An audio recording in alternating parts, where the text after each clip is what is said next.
So today we're playing a game called Private Citizen. If you haven't played my games, I have 3 other games before this one, and it's where we learn something and then we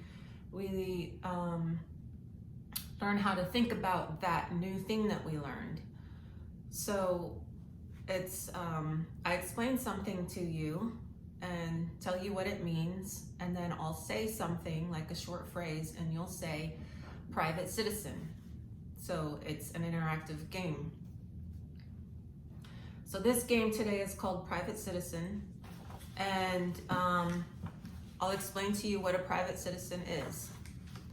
So a private citizen, according to George Washington, when he wrote his retirement letters to friends of his,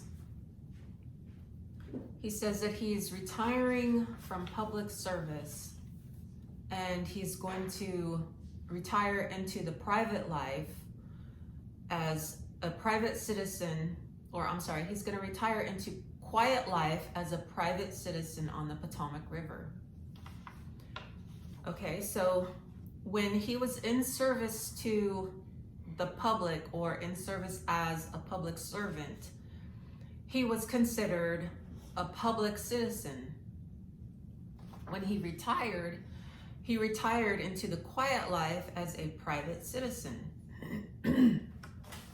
So anyone outside of public service would be considered a private citizen, and anyone inside of public service would be considered a public citizen.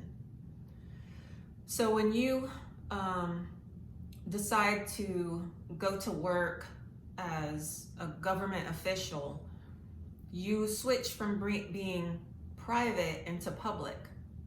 And in the Constitution of the United States, for the creation of the federal government, they call these public citizens of the United States, because they have to be in public service for so long before they can run as a representative or a senator to sit at the seat in Washington. Okay, so once you become a public citizen, you're subject to the jurisdiction. Okay, so you have to be on the lands and you have to be subject to the jurisdiction. In a government report printed by the Government Printing Office in Part 1, 1956 and Part 2, 1957, called Jurisdiction over Federal Areas Within the State, Part 1, Chapter 1 talks about how the people, civil and military, who worked on federal lands were not authorized to use the services in the state. So the public officers and employees are what they're called. The military and the civil servants are called public officers and employees, which are public servants or public citizens. They weren't allowed to go off the federal lands to use like the police department or the hospitals. They weren't allowed to send their dependent children off that post to go to school, because they weren't required to pay state taxes at that time. And so they weren't allowed to use the services that the people of the state paid for through their taxes. Okay, so we in the state, not a part of government, we pay taxes for our services. The federal government employees on federal lands don't pay taxes to the state to use their services, so they weren't allowed to use them. And that's what brought about the contracts between the state and the federal government, so that the federal government could use those services and they can send their children off military posts, and they can send their pregnant wives off military posts to use the hospitals, and the fire department off the posts can come onto posts to help put out fires and things like that. So now we have like an integration between state and federal. So the state employees, officers, employees are also public servants or public citizens or state employees, as well as the federal government. So if they work with the federal government and they're civil officers or military officers or officers or employees of the federal government, they're called federal officers or public officers and employees. And they receive a public salary, state and federal. They both receive a public salary because it comes through the public coffers. So I have printed out my first page of the Public Salary Tax Act of 1939. So this is what they used back in 1939 for taxes. Now you see it says right here at the top, it's the Public Salary and Tax Act, okay? So this was the tax. Now if you look at Title 26 and the various acts that reference taxes, they only were taxing the public officers and employees' salaries. So when a business, a company, an organization, a foundation registers itself with the federal government, it's becoming a instrumentality, okay? So once it becomes an instrumentality, it kind of falls under some of the same acts and laws of the federal government, even though there's no constitutional requirement for them to do that. So they become part of the public, okay? And they use a couple different things like the Commerce Clause and the Contracts Clause in the Constitution to convince these corporations that they have to register to do business in the United States. But we've learned, and hopefully you know by now, that the United States are just the combined federal lands and the seat of government, and it's the government over these places. So the Public Salary Tax Act then is brought forward into the 1986 Act, which is brought forward into the current, not laws, but so-called laws for taxation. So when it talks about the public salary, it's talking about the salaries of the federal employees, because this is the federal law, okay?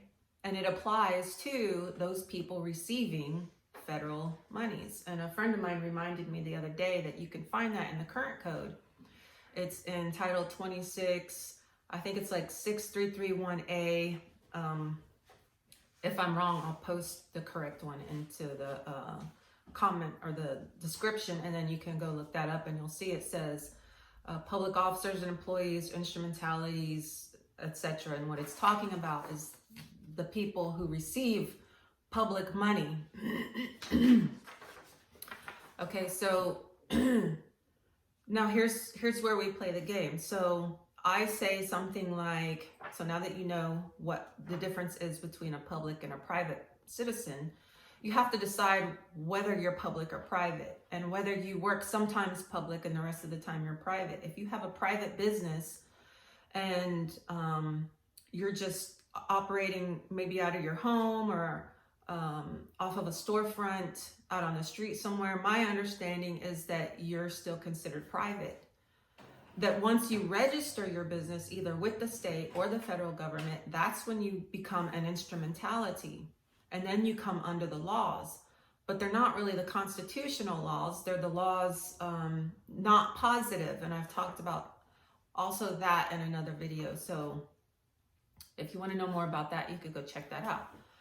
So then I would say something like taxes are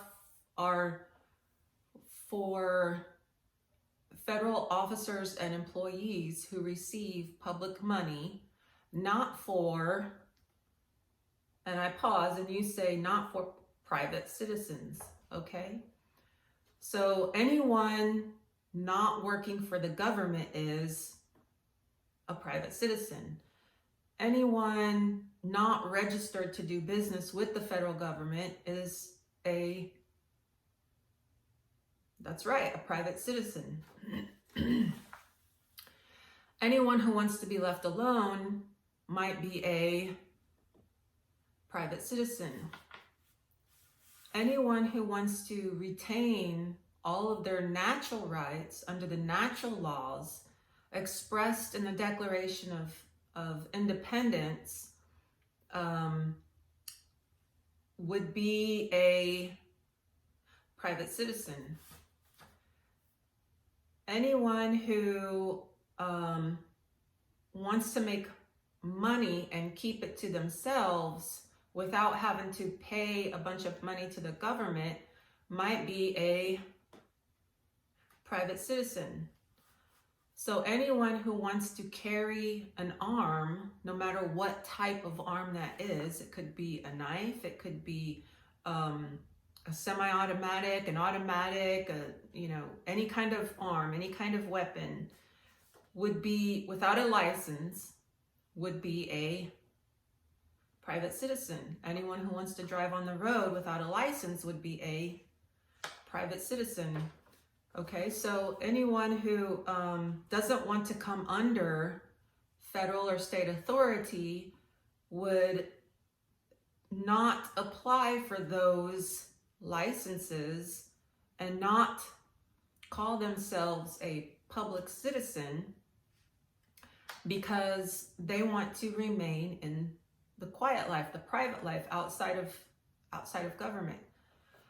Now, whether the state can charge a tax for people and their businesses and those kind of things to build roads or whatever, that would be particular to the state that you're in. So you would have to check with your state laws to see what their laws on taxation is. And then if you wanted to try to change those laws, you would need to go to them and do your job as a person who wants to maintain freedom and liberty and ask them, or whatever you have to do to get them to change those laws to either do away with taxes or lower taxes, or have just a sales tax like we have in Texas. We have a sales tax. I don't mind paying so much a sales tax, but even then it's by contract. So if you pay a sales tax, it's because you went to them and you filled out paperwork and you said, I'm opening up a business that's now going to be regulated by the state, and the state will charge me a tax. So once you do that and you agree, then you come under those laws. Okay, so that's the game today. And the more you start thinking about it, and the more you start realizing that what you do is not public because you're not doing it for the public, you're doing it for yourself, then you realize that you're not a person to be taxed for public purposes. You're a person not to be taxed because you're in the private life. You're a private citizen. And just for clarification, some of the public things would be toll roads. Public things would be things that the government does for purposes of collecting a revenue that are kind of optional.